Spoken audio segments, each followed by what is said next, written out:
The invoice from last year's party was still pinned to my refrigerator when I started planning this year's celebration. $15,347 for Sophia's 29th birthday party. Premium venue rental, professional catering, custom floral arrangements, live band, open bar, and a photo booth with custom props. 200 guests had attended, all raving about how magical and unforgettable the evening was. Sophia had cried happy tears when she saw the surprise video montage I'd spent weeks creating, featuring messages from friends and family from around the world. It had been perfect. Just like every year for the past 12 years. My 30th birthday had been 6 weeks earlier. I'd spent it alone in my apartment eating takeout Thai food and watching Netflix. Mom had called around 9 p.m. "Oh honey, I'm so sorry we missed your birthday. Things have been so crazy with work. We'll definitely celebrate next weekend." Next weekend never came. It never did.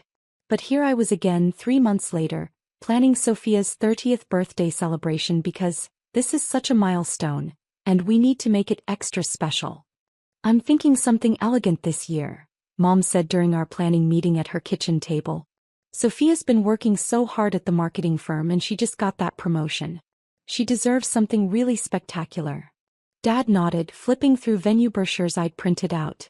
"What about that rooftop place downtown? The one with the city views?" "That's $2,500 just for the venue," I said, checking my notes. "Plus service charges and minimum spend requirements." "Well, it's Sophia's big 3-0, Mom said. "We can't be cheap about it." I looked around the table at my parents, my Aunt Linda, and my cousin Mike, all of whom had gathered to plan Sophia's party. The same group that had forgotten to plan anything for my 30th birthday. "Have we set a budget?" I asked. "Whatever it takes to make it perfect," Dad said. "You always do such an amazing job, honey. We know it'll be worth every penny." Every penny that I would spend, he meant. It had started when I was 18 and Sophia was 16. I'd just gotten my first real job out of high school, administrative assistant at a law firm, and suddenly I was the family member with steady income. When Sophia's sweet 16 rolled around, Mom had suggested I help out with the cost since I was doing so well financially.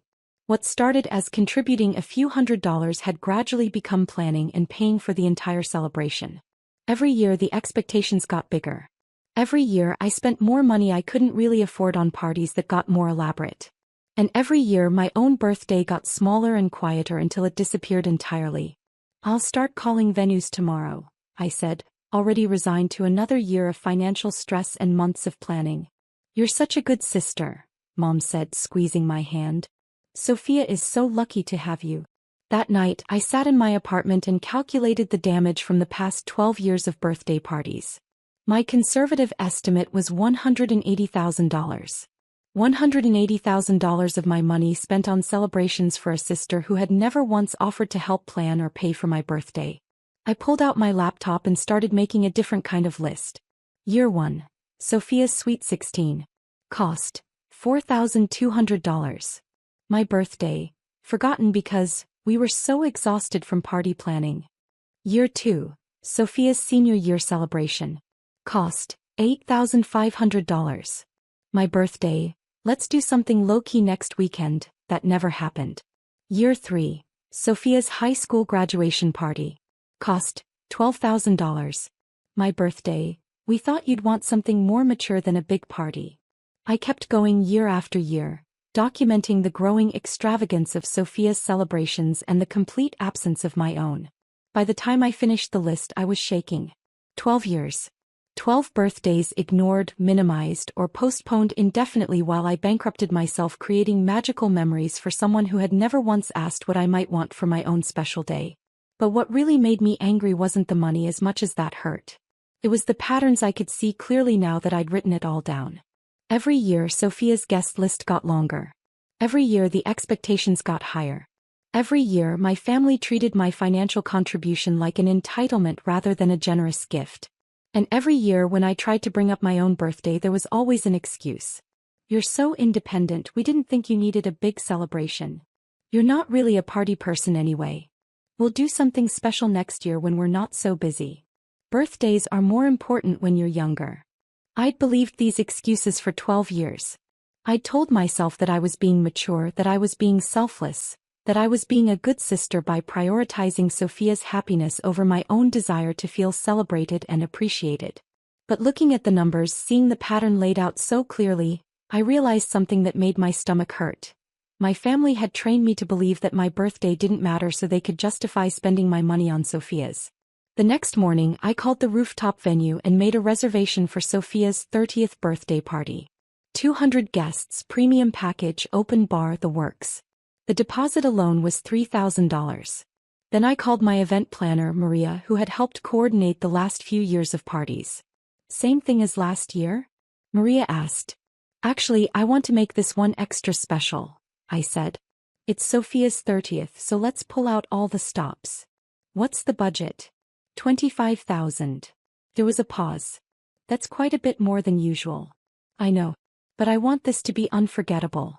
What I didn't tell Maria was that I was planning 2 parties, not 1. I spent the next 6 weeks in a whirlwind of preparation. Venue coordination, catering tastings, floral consultations, entertainment booking, invitation design, and all the countless details that go into creating a perfect celebration.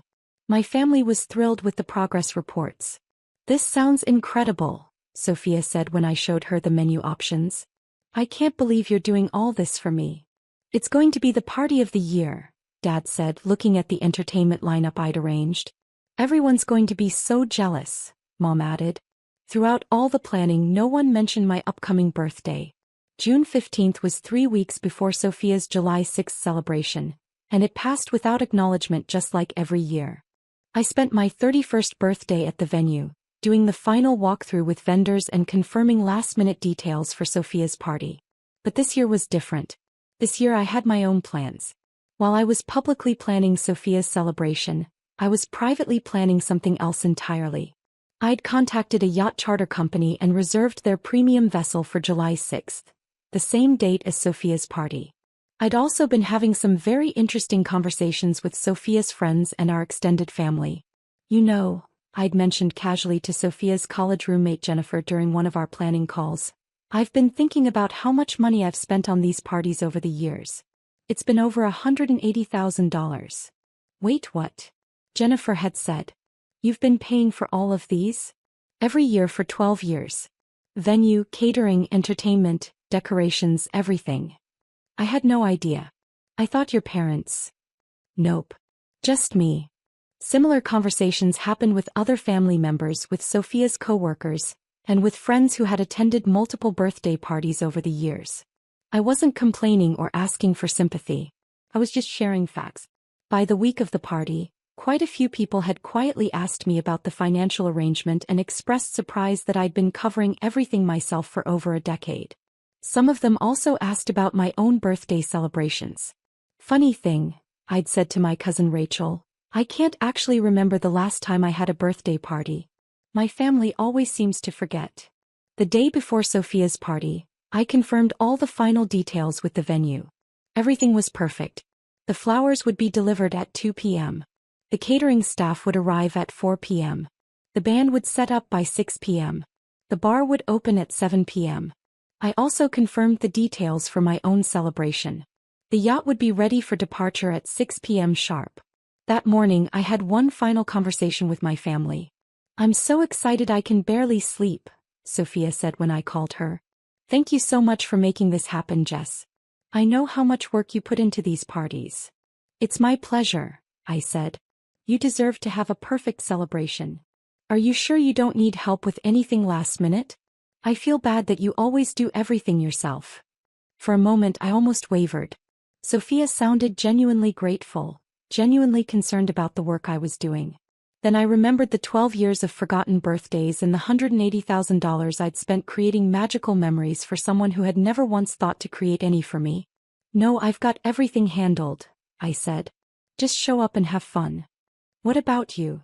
Sophia asked. Are you going to actually enjoy the party this year instead of just running around managing everything? Oh, I have my own plans for tonight, I said. I'm finally going to celebrate properly. At 5:45 p.m., I was standing on the deck of a luxury yacht as it prepared to leave the marina. The sun was setting over the water, painting the sky in shades of pink and gold. I was wearing the dress I'd bought for Sophia's party. A stunning navy blue gown that had cost more than some people's rent but felt worth every penny. In my hand was a glass of champagne. Premium champagne from the same supplier I'd used for Sophia's parties. At 6 p.m. as the yacht pulled away from the dock, my phone started buzzing with text messages. Sophia, where are you? Guests are arriving and you're not here. Mom, Jessica, people are looking for you. Where are you? Dad, the venue says you never confirmed final details. What's going on? I turned off my phone and took a sip of champagne.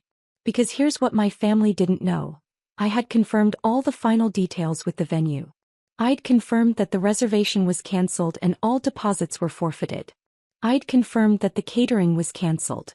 I'd confirmed that the band was released from their contract.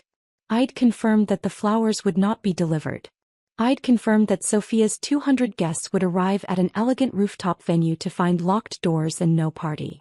The yacht captain approached me as we cruised into the harbor. Everything satisfactory, Miss Thompson? Perfect, I said. Absolutely perfect.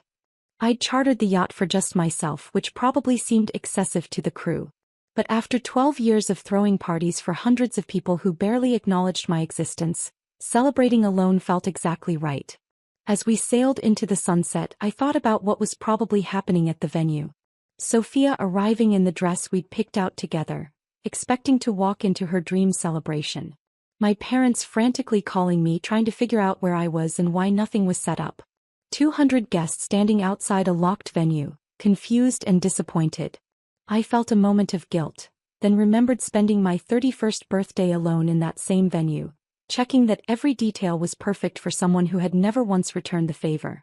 My phone had 47 missed calls and dozens of text messages when I finally turned it back on at 10 p.m. I was back on dry land by then, sitting in an upscale restaurant I'd never been able to afford before I started spending $15,000 a year on someone else's birthday parties. The messages were predictably frantic and angry. Sophia, I can't believe you did this to me.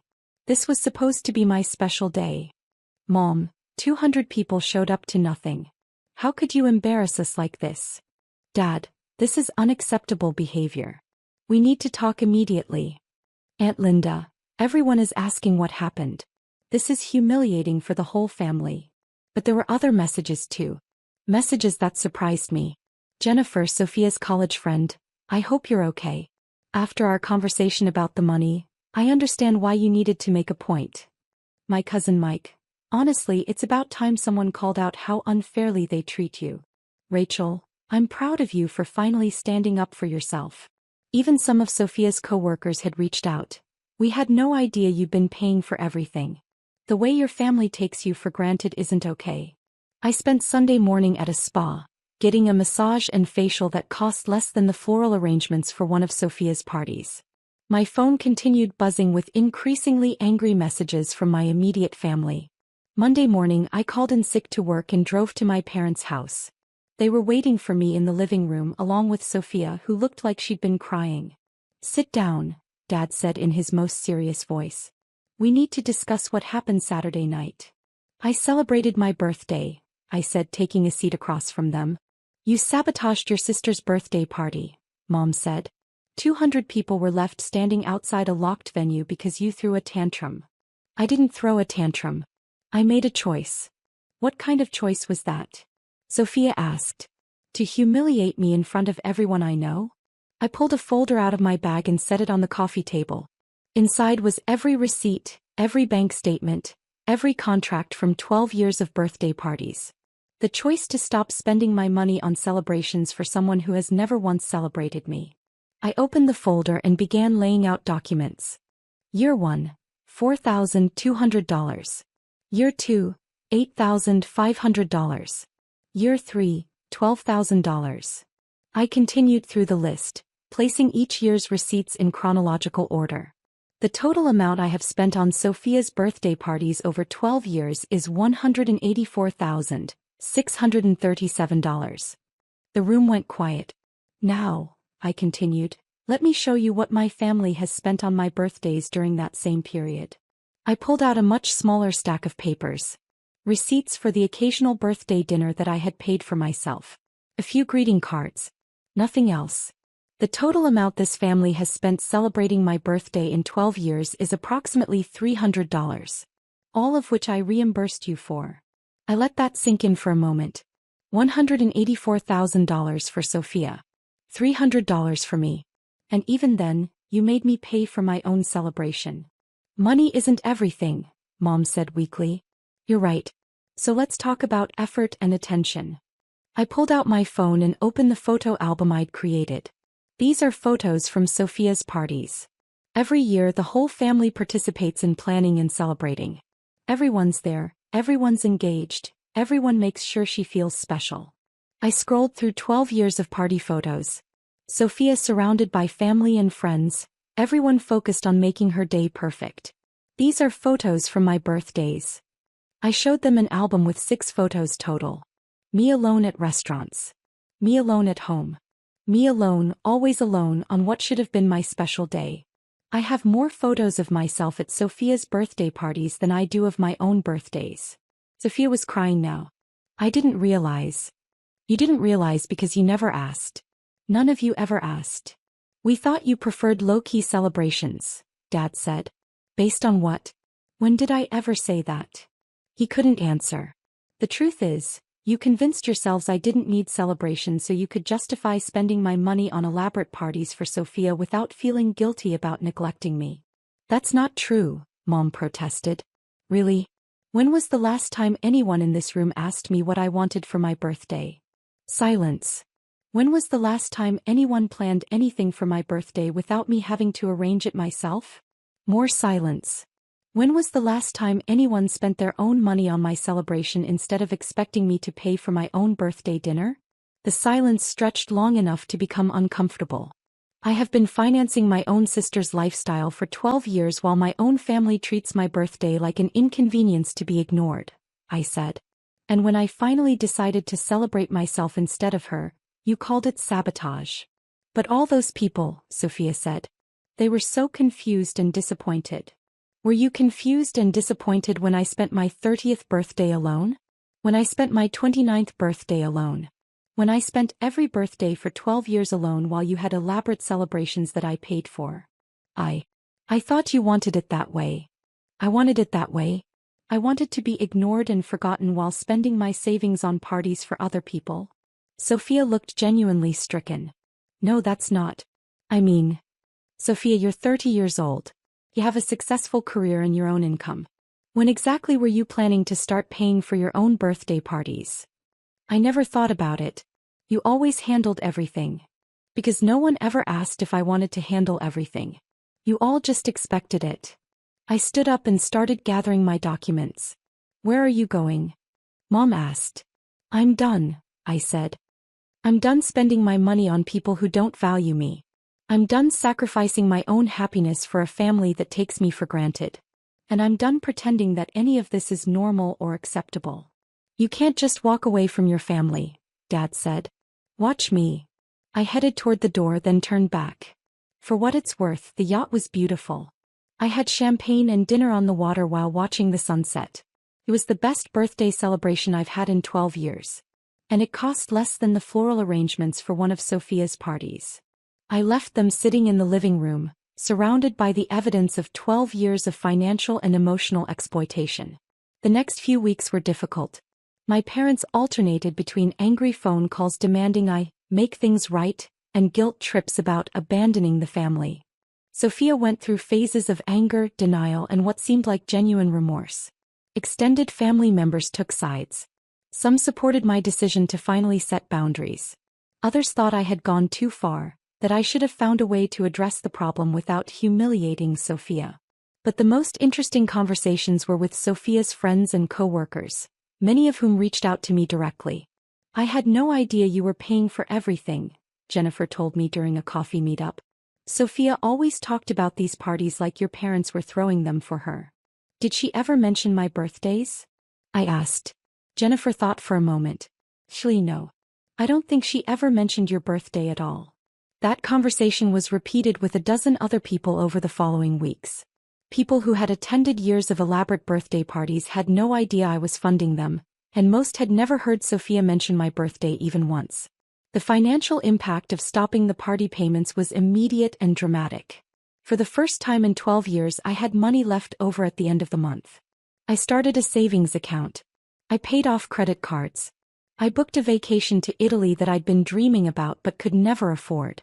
The emotional impact took longer to process. I started seeing a therapist who specialized in family dynamics and financial boundaries. She helped me understand that what I'd experienced wasn't just favoritism or neglect. It was a systematic pattern of financial exploitation disguised as family obligation. You were trained to believe that your value to your family came from what you could provide financially, she explained. When you stopped providing, they didn't know how to relate to you. 3 months after the canceled party, Sophia called me. "I've been thinking about what you said," she began. "About the money and the birthdays and everything." "Okay." I talked to my therapist about it and she helped me see some things I didn't want to admit.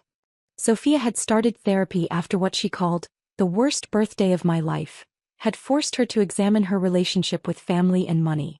"I never paid attention to your birthdays because I was so focused on my own," she said. "And I never thought about the money because it was just always there. You always handled everything. That doesn't make it okay." I know it doesn't. But I want to try to make it better."